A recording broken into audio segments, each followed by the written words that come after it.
Hello hi friends, நான் உங்கள் சுகன்யா. நம்ம சேனலை இப்போ தான் ஃபர்ஸ்ட் டைம் பார்க்குறீங்களா? மறக்காமல் சப்ஸ்கிரைப் பண்ணிக்கோங்க. கூடவே பெல் பட்டன் ப்ரெஸ் பண்ணிக்கோங்க அண்ட் லைக் பண்ணுங்கள். வாங்க வீடியோக்குள்ளே போகலாம். இப்போ நான் ஒரு 1/2 லிட்டர் வந்து பால் ஆட் பண்ணியிருக்கேன். அது கூடவே ஒரு 1/2 கப் வந்து சர்க்கரை, 100 கிராம் சர்க்கரை கிட்ட ஆட் பண்ணியிருக்கேன். 3 ஸ்பூன் கார்ன்ஃப்ளவர் ஆட் பண்ணியிருக்கேன்.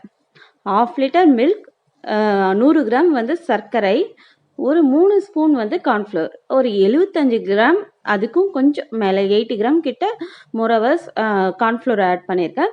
நல்லா மிக்ஸ் பண்ணிக்கிறேன். இது வந்து ஒரு ஸ்வீட் ரெசிபி தான், ஸ்னோ புட்டிங் ரெசிபி. அது ரொம்ப சிம்பிள். செய்கிறதுக்கு வந்து உங்களுக்கு ஒரு 5 மினிட்ஸ் அதிகம்னு நான் சொல்லுவேன்.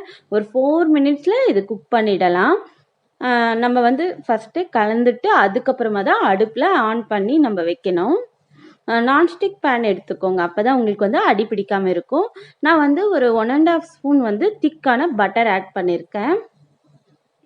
அதையும் ஆட் பண்ணி நான் நல்லா கலந்து விட்டுக்கிறேன். நம்ம வந்து நல்லா மிக்ஸ் பண்ணிகிட்டே இருக்கணும். நம்ம வந்து ஸ்பூன் இல்லை கரண்டி அந்த மாதிரி எடுக்கிறத விட இந்த மாதிரி விஸ்க் இல்லை பீட்டர் அந்த மாதிரி ஏதாவது எடுத்துக்கோங்க. ஒரு 3 மினிட்ஸில் உங்களுக்கு வந்து திக்னஸ் வந்துடும். இப்போ வந்து நான் வந்து கொஞ்சம் ஃப்ளேவருக்காக வெனிலா எசன்ஸ் ஆட் பண்ணுறேன். நீங்கள் வந்து வெனிலா எசன்ஸ் இல்லைன்னா ஏலக்காய் தூள் கூட ஆட் பண்ணிக்கலாம். கேஷ்நட்ஸ் கூட குட்டி குட்டியாக கட் பண்ணி ஆட் பண்ணிக்கலாம். இது வந்து ஒரு ஐஸ்கிரீம் மாதிரியும் இருக்கும், இல்லை ஜெல்லி டைப்பாகவும் இருக்கும். கொஞ்சம் டிஃப்ரெண்ட்டான ஸ்வீட் ரெசிபி தான். சம்மருக்கு சில்லுன்ட்டு அந்த வெயிலை நம்ம பீட் பண்ணுற மாதிரியான ஒரு ஸ்வீட் ரெசிபி தான். கிட்ஸுக்கு ரொம்பவே பிடிக்கும். நீங்கள் செஞ்சு கொடுத்து பாருங்கள், திரும்ப திரும்ப கேட்டுகிட்டே இருப்பாங்க. நீங்களும் உங்களுக்கும் பிடிக்கும், நீங்களும் செஞ்சு சாப்பிடணுன்னு ஆசைப்படுவீங்க. இப்போ வந்து அது ரெடி ஆயிடுச்சு. ஒரு 4 மினிட்ஸ் குக் பண்ணாவே போதும். இப்போ வந்து நான் ஒரு கப்பில் வந்து செட் பண்ணுறேன். அந்த கப்பில் வந்து நான் கீ அப்ளை பண்ணிவிட்டு நான் கொஞ்சம் கொஞ்சமாக ஆட் பண்ணிக்கிறேன். 3மே ஒரே சைஸ் இருக்கிற மாதிரி நான் ஆட் பண்ணுறேன். ரொம்ப எம்மியாக இருக்கும், ட்ரை பண்ணி பாருங்கள்.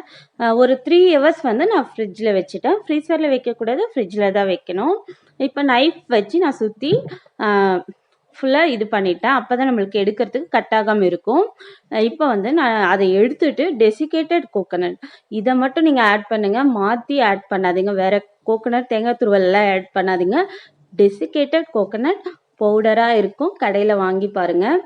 இது வந்து நம்ம ஃபுல்லாகவே நம்ம ஸ்ப்ரெட் பண்ணி இன்னொரு தட்டில் எடுத்து வச்சுட்டேன். இது சாப்பிடும்போது உங்களுக்கு வந்து அந்த கோகோனட் ஃப்ளேவர் வந்து ஹனி கேக் சாப்பிட்ற மாதிரியான ஒரு ஃபீல் கிடைக்கும் உங்களுக்கு. இப்போ நான் டெக்கரேட்டிவ்காக ஏலக்காய் வந்து கண்ணு மாதிரியும், மூக்குக்காக இந்த கிராம்பு வச்சுருக்கேன். அப்புறம் வாய்க்காக கேஷ்நட். சும்மா பாப்பாவுக்கு பார்க்கறதுக்கு கொஞ்சம் ஆசையாக இருக்கும் அப்படின்னு சொல்லிட்டு சும்மா டிஃப்ரெண்ட்டாக ட்ரை பண்ணியிருக்கேன். ஸ்னோ ஸ்வீட் ரெசிபி ரொம்ப எம்மியாக இருந்தது. மறக்காமல் ட்ரை பண்ணி பாருங்கள், ஃபேமிலியோடு என்ஜாய் பண்ணுங்கள், ஃபீட்பேக் கொடுங்க. Thank you, bye friends. மறக்காமல் நம்ம சேனலை சப்ஸ்கிரைப் பண்ணிக்கோங்க அண்ட் லைக் பண்ணுங்கள். உங்கள் ஃப்ரெண்ட்ஸ் அண்ட் ஃபேமிலிக்கு ஷேர் பண்ணுங்கள்.